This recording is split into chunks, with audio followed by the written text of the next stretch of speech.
Hello my dear viewers, আসসালামু আলাইকুম। Welcome back to my channel আরবিলাতাস কিচেন। আজকে আমি আপনাদের জন্য নিয়ে এসেছি খুবই হেলদি একটি ফুড রেসিপি। আর আমার আজকের রেসিপিটি হচ্ছে চিকেন স্যুপ। আর এই চিকেন স্যুপটি আমি আজকে খুবই সহজ পদ্ধতিতে আপনাদের তৈরি করে দেখাবো। তো চলুন শুরু করে দিই আমার এই চিকেন স্যুপ তৈরির প্রসেসিংটি। এখানে আমি চুলায় আমার চিকেন স্টকটি রেডি করে নিয়েছি। দেন এখানে আমি কিছু চিকেন ঝুরঝুরা করে নিয়েছি, সেটা আমি আমার চিকেন স্টকে দিয়ে দেবো। আর আমি চিকেন স্টকটি কীভাবে তৈরি করতে হয় সেটা আমার ডিসক্রিপশন বক্সে আমি লিঙ্ক দিয়ে দেবো, কারণ আমার চ্যানেলে এই চিকেন স্টক তৈরির রেসিপিটি আছে। তো এখানে আমি আমার টেস্ট অনুযায়ী সল্ট দিয়ে নিয়েছি। আপনাদের টেস্ট অনুযায়ী এখানে সল্টটা দিয়ে নেবেন। দেন এটাকে আমি ভালো করে ফুটিয়ে নিচ্ছি। তো এখানে আমি 5 টিস্পুন কর্নফ্লাওয়ার নিয়ে নিয়েছি। দেন আমি এখানে 1 কাপ পানি নিয়ে নিয়েছি। তারপর এটা আমি খুব ভালো করে গুলে নিচ্ছি। তো আমি এখানে খুব ভালো করে নিয়েছি, এটাকে ভালো করে গুলে নিয়েছি। তো আমার গোলাটা হয়ে গেছে। তো আমি দেখিয়ে দিচ্ছি কতটা ঘন হয়েছে কিংবা কতটা পাতলা হয়েছে আমার এই কর্নফ্লাওয়ারের মিশ্রণটি। তো এখন এইটাকে আমি খুব আস্তে আস্তে আমার এই স্যুপের মধ্যে দিয়ে দেব।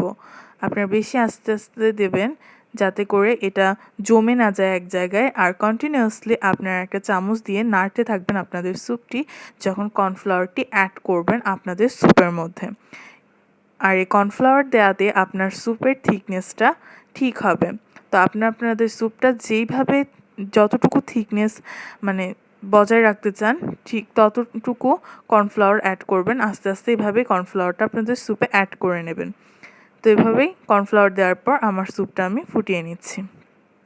তো এখন এখানে আমি একটা ডিম নিয়ে নিয়েছি। তো ডিমটাকে খুব ভালো করে আমি ফাটিয়ে নিয়েছি।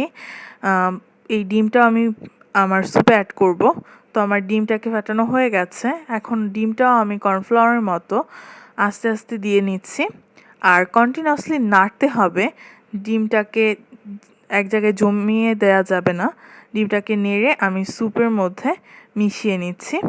তো এভাবেই আমার স্যুপটার মধ্যে আমি ডিমটাকে এবং কর্নফ্লাওয়ারটাকে খুব ভালো করে মিক্সড করে নিচ্ছি। তো এভাবে আমি জাল করে নেব। আমার এই স্যুপটি যতটুকু থিকনেসের প্রয়োজন হয় আমার ঠিক ততটুকু। আপনারা চাইলে এর চেয়ে কম কিংবা বেশি করতে পারেন। তো এখানে আমি টমেটো সস দিয়ে নিচ্ছি। আমার টেস্ট অনুযায়ী আমি এখানে টমেটো সস দিয়ে নিয়েছি। আমি এখানে 2 টেবিল স্পুন টমেটো সস এবং 2 টেবিল স্পুন ওয়েস্টার সস দিয়েছি।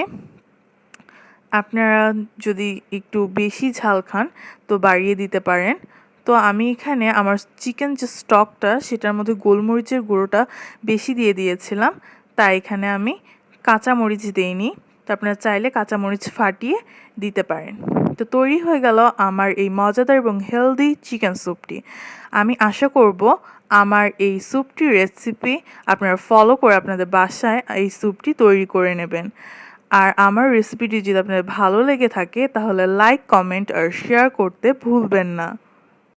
আর অবশ্যই আমার চ্যানেলকে সাবস্ক্রাইব করে আমার সঙ্গেই থাকবেন আর আমার জন্য দোয়া করবেন। Thank you everyone.